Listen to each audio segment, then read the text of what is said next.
Hi friends, நான் என்ன பண்ணிகிட்ருக்கேன்னு நீங்கள் பார்க்குறீங்களா? நான் கேமராவை ஃபிக்ஸ் பண்ணிகிட்ருக்கேன் ஒரு இடத்துல. எதுக்குன்னு கேட்டிங்கன்னா, என்னோடய ஹஸ்பண்டை வந்து ப்ராங்க் பண்ண சொல்லி ஒரு சப்ஸ்கிரைபர் கேட்டிருக்காங்க. அவங்களேவும் ஐடியா கொடுத்துருக்காங்க, நீசிங் ப்ராங்க். இப்போ நான் தும்மனும் அந்த நீசிங் வந்து அவர் மேலே படுற மாதிரி ஒரு ப்ராங்க் பண்ண சொன்னாங்க. அதுதான் நான் ட்ரையல் பார்த்துட்ருக்கேன். ஆக்சுவலாக அவர் இப்போ தூங்கிட்டுருக்காரு, அதனால் நான் ட்ரையல் பார்த்துட்ருக்கேன். கரெக்டாக வருமா, ஒர்க் அவுட் ஆகுமான்னு சொல்லிவிட்டு கேமராவை எடுத்து பார்க்குறேன். செட் பண்ணி வச்சுட்டேன். இப்போ இது என்னென்னு பார்த்தீங்கன்னா, செலைன் டப்பா தான். இதில் ஊற்றுனா வரும். நான் நினச்சேன் அந்த கேப்பை ஃபுல்லாக கழட்டிடலான்னு பார்த்தேன். பட் நிறைய விழுந்துச்சுன்னா நம்ப மாட்டாருன்னு சொல்லிவிட்டு, சரி அது அப்படியே இருக்கட்டும், நம்ம ட்ரை பண்ணி பார்க்கலான்னு பார்க்குறேன். கண்டிப்பாக இது சொதப்ப போகுதுன்னு தெரியுது, பார்ப்போம். இப்போ அவர் என்ன பண்ணிகிட்ருக்காருன்னு பார்த்துட்டு வந்துடலாம். நல்லா தூங்கிட்டுருக்காரு. இப்போ நம்ம எழுப்பினோம்னா அவருக்கு டவுட் வந்துடும். அவரே வரட்டும், நாம் ப்ராங்க் பண்ணிடுவோம். அவர் வந்துட்டார். இப்போ நான் கேமராவை அதே இடத்துல ஃபிக்ஸ் பண்ணி வச்சுட்டேன். அவருக்கு தெரியாது, பார்ப்போம்.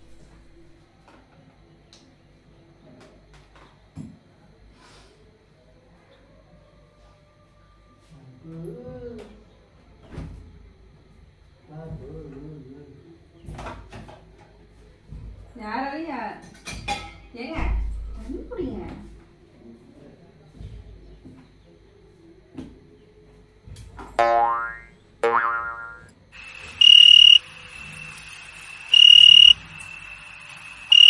காலையில் கூட தண்ணி குடிக்கணும், அதுவே உங்களுக்கு தெரிய மாட்டேங்குது.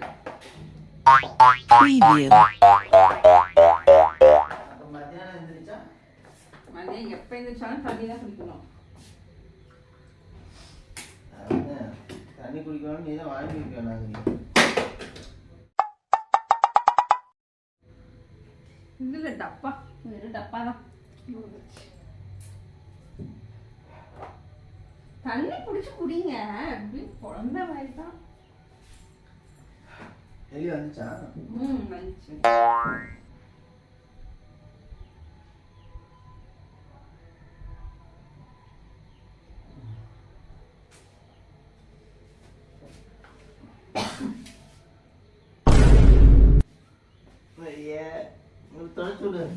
எனக்கே அருவருப்பா இருக்கு. நீ தான் எனக்கு விரும்புன.